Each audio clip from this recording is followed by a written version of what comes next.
I promise you guys, this room will have some personality eventually. I've just been procrastinating. Let's talk about Fast X. I actually reviewed Fast 9 previously on this channel, and that last movie was rough. It was my least favorite of the Fast and Furious franchise.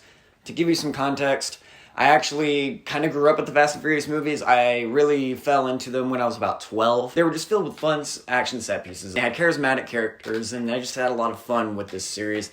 And I really enjoy how Fast and Furious can be that guilty pleasure, film where if you go in expecting just to have fun and have a good time and really shut your brain off, you could actually have a lot of fun with these movies. However, with that being said, I've had a lot of trouble having fun with these movies lately. Positives first for Fast X.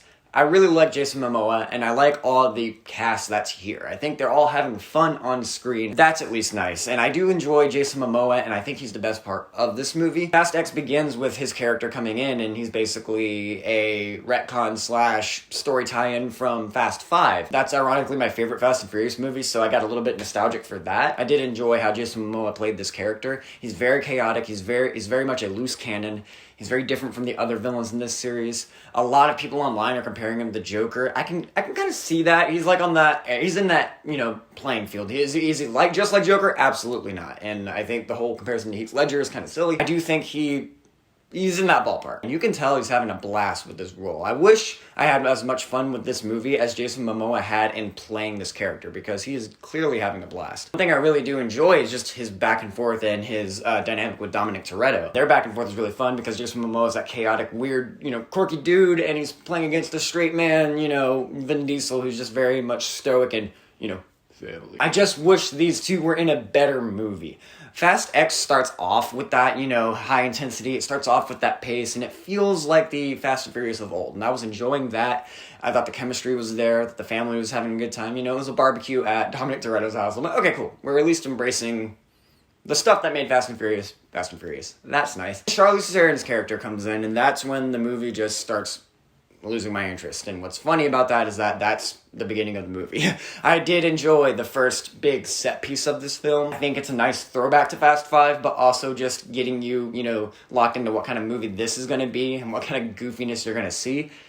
But that was the peak of the movie. The weird thing about Fast X is that the whole dynamic of making a three-part finale doesn't really lend itself to this movie. And that really hinders this one especially, because there are moments in this film where you can tell they're just kind of padding time. Characters are just going around different settings, they're going around different worlds, and they're just going to essentially recruit other people for the next 2 Fast and Furious movies. And that's most of the film. And you can tell that at times it feels like the story's being made up as it goes along. There are just moments where characters are, trying to figure something out, trying to get through a scenario or escape from bad guys.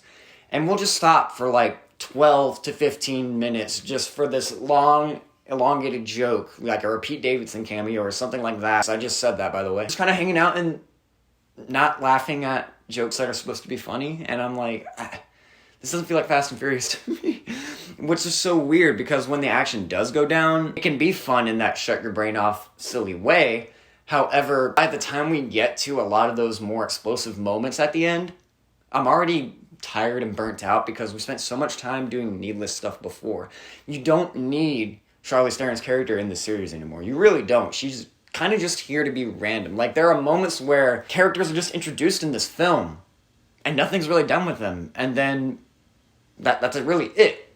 You feel like that's all you're going to see of them. And why introduce them in the first place? For example, Brie Larson. Why would you waste Brie Larson? Why are movies still wasting Brie Larson? It's not her fault. She can play good characters. She can play charismatic, characters. It's just, I don't think movies ever give her enough to work with. And it's really annoying, especially these big budget blockbusters like Marvel and, now Fast and Furious. I'm like, just give her more to do, please.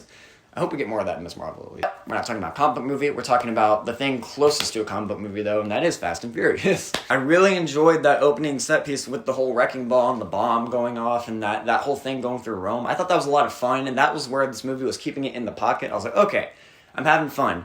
But once the team gets separated, once they all start going on their own personal journeys to go find other, recruits, I'm so bored. There are so many location transitions in this movie, and it gets exhausting to a point. We're going to Antarctica, to fucking Rome, to anywhere under the sun, and and is half this movie. Half this movie is coverage of locations. It gets really exhausting at a point because I can never set in and get adjusted to one scenario or one thing. The movie just wanted to throw everything at me at once. This feels like 12 Fast and Furious plot lines splat into one, and none of them are really cohesively tying together. There are like 3 plot lines in this movie that don't really converge smoothly, and none of them are that interesting. And I could feel myself losing interest as the movie just went along. It like started off at this at least fun, shut your brain off B-movie high, and then slowly but surely you just start coming down and declining until eventually the movie just ends with no real closure. Again, this is part 1 of a 3-part finale that we don't need. I feel like I'm being overly hateful on this movie. I genuinely wanted to like it. I think there are moments where the film does, let itself loose, and that's when Jason Momoa is on the screen. His performance elevates the movie, and he is what makes the movie at least enjoyable for the moments he's in them. However, even then, he's sparingly used, and I could have used even more of him in this movie. I don't need Charlize Theron. I don't need this other random bad guy that's in the film. I'm not going to really spoil in case you want to see this movie, but I don't think that this series lends itself to a 3-villain arc that needs to converge and be all epic. You're Fast and Furious. Please keep it in the pocket. Know what you are. And sometimes this movie knows what it is. Sometimes it comes across like it doesn't, but still does. It's such a weird movie. Fast X is one of those examples where you just feel like a lot of the film is just improvised.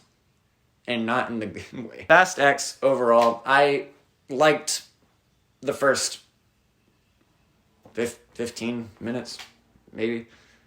Yeah, maybe I'm just getting burnt out. Maybe it's the movie itself, but also I can still rewatch Fast 1 through 5 and have a blast with those, so maybe they also just need to try harder. I don't know. There was no weight with this. There's no more stakes. There's no more ending. There's no more closure. There's no more sense of any danger at all. At a point, I just grow numb with these movies. This was definitely an upgrade from 9, I'll say that. But I would love to see Dominic Toretto and Dante. I would love to see, Vin Diesel and Jason Momoa play opposites in a better Fast and Furious movie. Maybe we'll get that with 11 and 12 and 13 and 14, 15, 16, 17, 18, 19, and 20. Or whenever the finale actually, comes around. But for now, I'm bored as heck. And yeah, I don't always love everything.